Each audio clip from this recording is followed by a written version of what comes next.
1, 2, 3, 4, 5, big Gen, keep my favorite. What's up, nerds and nerdettes and wee little nerdlings all? It's your buddy Big Johnny G, the 2 Gut Pixie presents Legendary Gaming.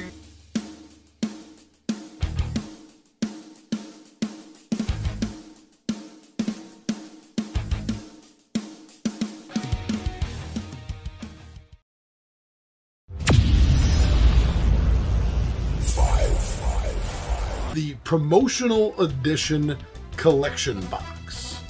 So this is a long sleeve box for the cards that was, as far as I've been able to tell, was originally available to store owners and maybe some of the people going to conventions to show the game off in order to boost sales for the game. Is that this long box was created. Now, there's a lot of boxes that come out for this game, but I decided to get this because of the way I collect the game and the way I put the game together, the way I store the game. So I used the core box for nothing but pre-made hero decks, specifically Earthbound / the Avenger heroes are in there. I then use the Red Skull box for all the villains. The Galaxy's Most Wanted I use for the cosmic heroes, and also from the core box I put Captain Marvel in there since she's very cosmic.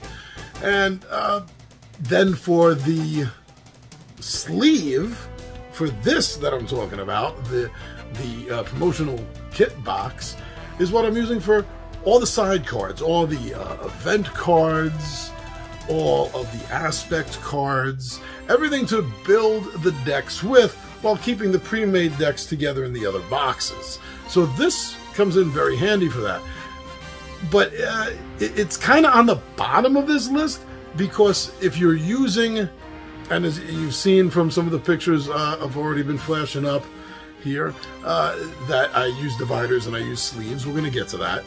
But with the dividers in, the box won't close. It wasn't designed tall enough to include dividers. Now, I can snip the bottom of the dividers down, but that's going to make them flat level with the cards. I really wasn't happy with that. So right now, since there's still enough room in it, as you see the way I'm keeping my box collected, is I'm keeping everything slanted so it can fit. But if worse comes to worse, I'll have to just cut down the dividers.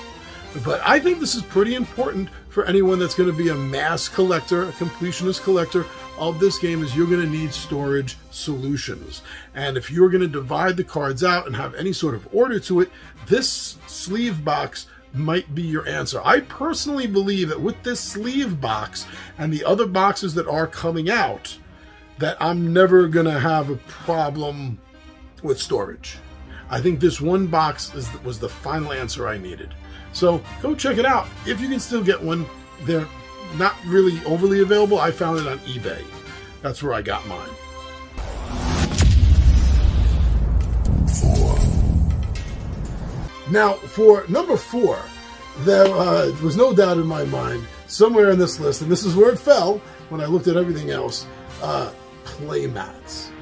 Now, I'm not the kind of guy that goes out and buys the playmats for every game that I have. I'm not that gamer. I have a couple of playmats, most of which I got after experiencing my enjoyment of using the playmats with Marvel. So, although I have a few, I'm not a huge fan of it as far as my wallet goes, with spending money for the playmats. But I think that if you're really going to delve deep into this game, if you're really going to make this one of your core games in your collection, then you're going to need at least a few of the playmats. Now, the original 4-player mat that came with, didn't come with, but came out around the same time, as the core game itself, I put off getting until now, and now it's kind of out of print at the moment, so I got to struggle to get that. But my suggestion is, if you're not going to be a complete completionist, just partial, if such a thing exists, then at least start off with your 2 favorite heroes. Most of the heroes, though not all, do have mats out and available. So if 2 of your favorite heroes do also have the mats, then I would suggest getting that. You can easily fit, with a little bit of extra room off the edge, you can fit all the villain stuff along the top, while the 2 mats for your heroes. You can fit 2 heroes and a villain on one of the player mats, but it's going to be tight. It's going to look ugly. You need at least 2 player mats. Now, if you happen to have the what they call 1 to 4 player mat, the blue one, which probably can't really comfortably fit more than 2 heroes and a villain anyway, you're going to be able to incorporate that. I'm tracking that down because I really need that. In the meantime, I was able to get the Red Skull version, and I'm happy about that. But there are 2 promo mats I want to let you know about that are a little difficult to get your hands on, though they're not. I haven't found them to be as difficult to get. Obviously, I got them, as I did with the core base 1 to 4 player mat. And that is a basic hero mat that looks just like the box. Well, the box is twice as long. The box is twice as long. It's the art from the box. And that is really cool, I think, personally, to use for any hero. So heroes that they don't have mats for, this is perfect. And especially if you're playing with 2 heroes and you have the 1 to 4 player core mat and you have this promo mat, then you're going to have enough space easily for 3, maybe you could squeeze 4, maybe, just maybe. Now, the other promo mat they came out with looks amazing. I like looking at it. What can I say? I like looking at it. And that is the Green Goblin promo mat. Which, of course, I mean, any mat you can use for anything. But if you're going for aesthetics, this is perfect for either of the 2 Green Goblin scenarios that come in the Green Goblin scenario pack. Personally, I wish they would come out with a Wrecking Crew one. Whether it's some promo one that's difficult to get or whether it's an actual one that they actively sell, I would really, really love to see one for the Wrecking Crew, and maybe also if it came with dials for the wreckers, because there's not enough dials in the game. But yeah, you might want to check out playmats. They not only spoof up the table, make things look nice, but they just... They're thematic. They will. Trust me, they'll help bring you into the game just a little more.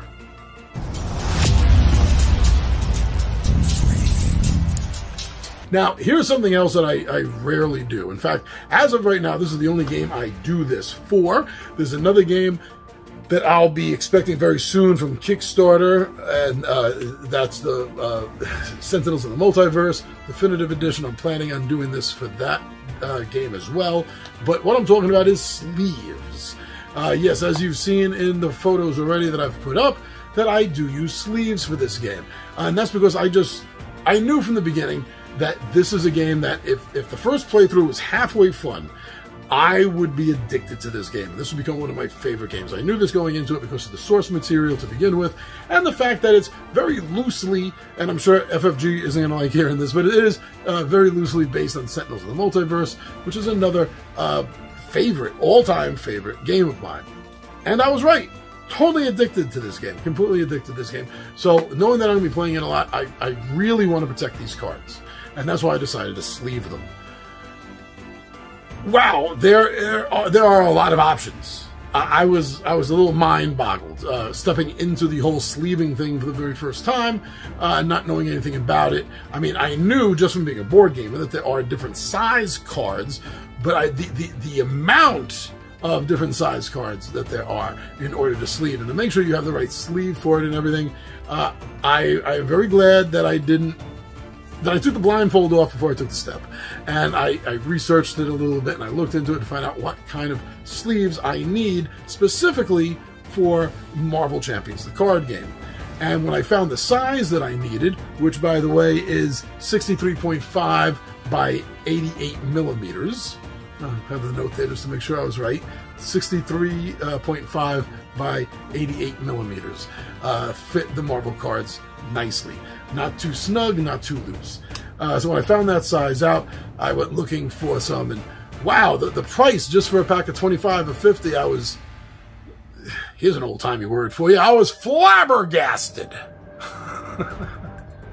But then I found king sleeves, or sleeve kings. I always say that backwards. Sleeve kings. I found sleeve kings, and they had the size that I needed, and it was in a 110 pack. And it was like for $2, or $2.50. I was, okay, let me try them. They work great. They work great. Now, I have noticed that decks that don't get used very often, sometimes the sleeves are a little sticky. You know, a little staticky, a little sticky. So if you use these sleeves, and I don't know, maybe it happens with others, then I would just suggest that before gameplay, just go through your deck and loosen the sleeves up from each other a little bit. But that to me, that's the best buy. The best buy. There's 60 microns. To me, that means nothing. But if you're a serious sleever, that probably means something to you. There's 60 microns. So, you know, go check them out. But, you know, they're not paying me to do this, so I really don't care who you buy for sleeves, if you buy sleeves at all. I'm just telling you what I found that I like and works for me.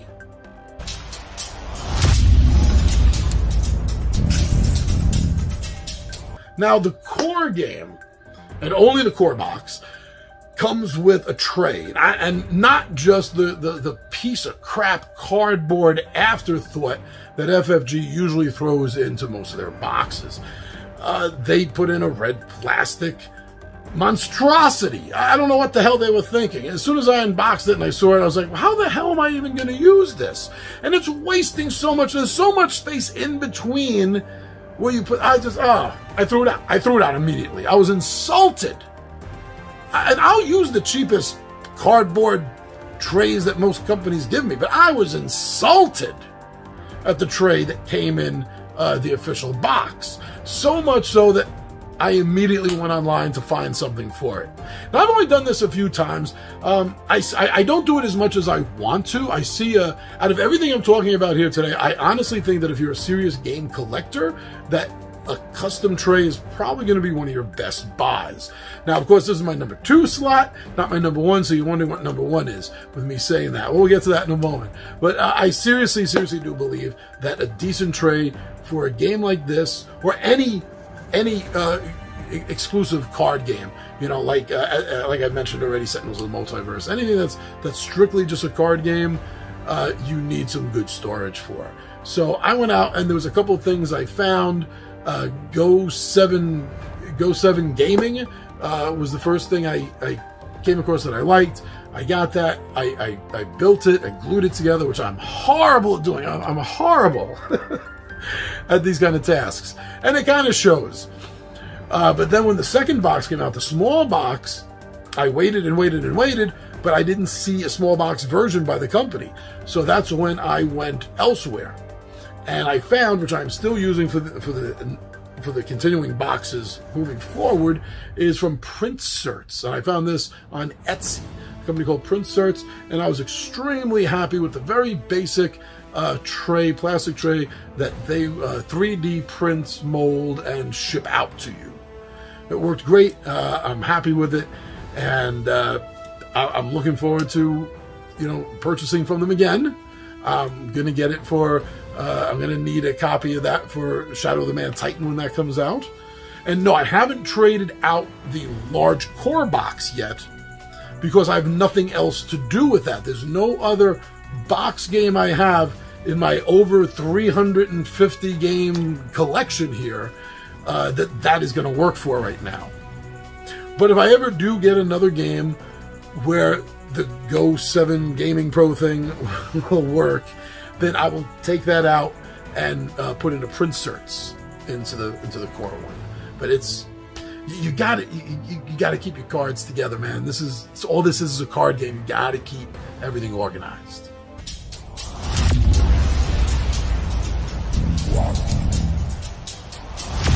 Now on to our number 1. What? If I just said that the trays, in my opinion, are probably the most important thing, what else can I be talking about?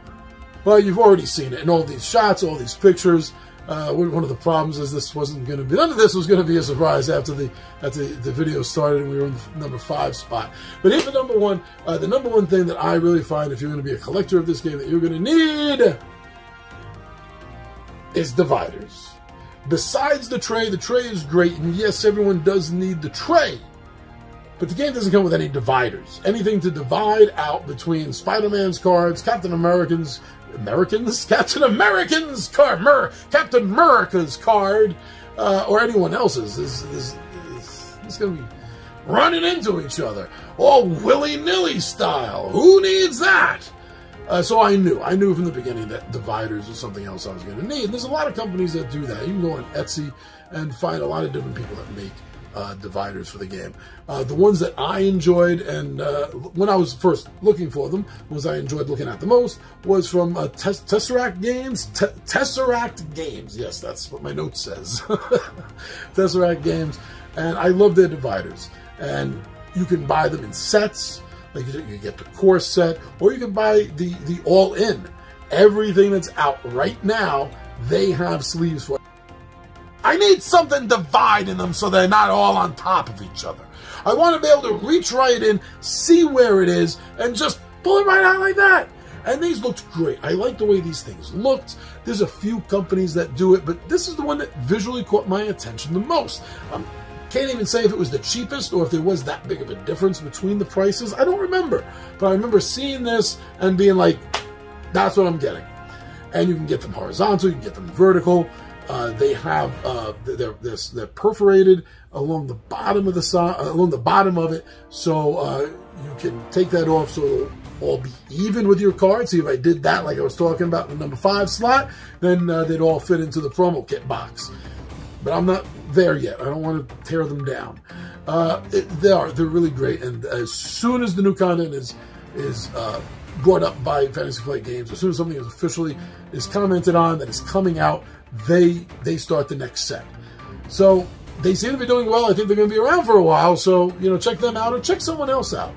These are all things I think that if you're going to be a serious collector of Marvel Champions, the card game, living card games series, you're going to need to look into. Now, one thing I'm going to mention real fast as an honorary mention is also by Tesseract Games, and that is the Marvel Champions campaign logbook. I don't have this yet. I've been staring at it. It's actually sitting in my cart and in Etsy right now. It's in my Etsy cart, just waiting for me to get it.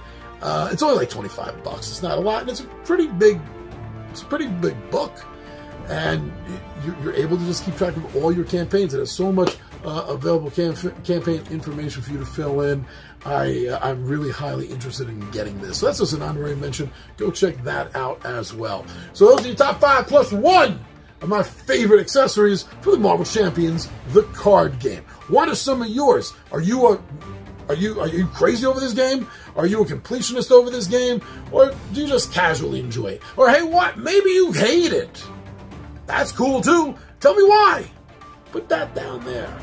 Alright, everyone, you're my super fans for watching this long. We're over like 23, 24, whatever that is after editing minutes into this. So, all my super fans, I want you to put a sun. Put a sun down in the bottom of the comments section so I know how super cool you all are. Thank you very much. I'm your buddy Big John G for Two Gun Pixie Presents Legendary Gaming, and I am out.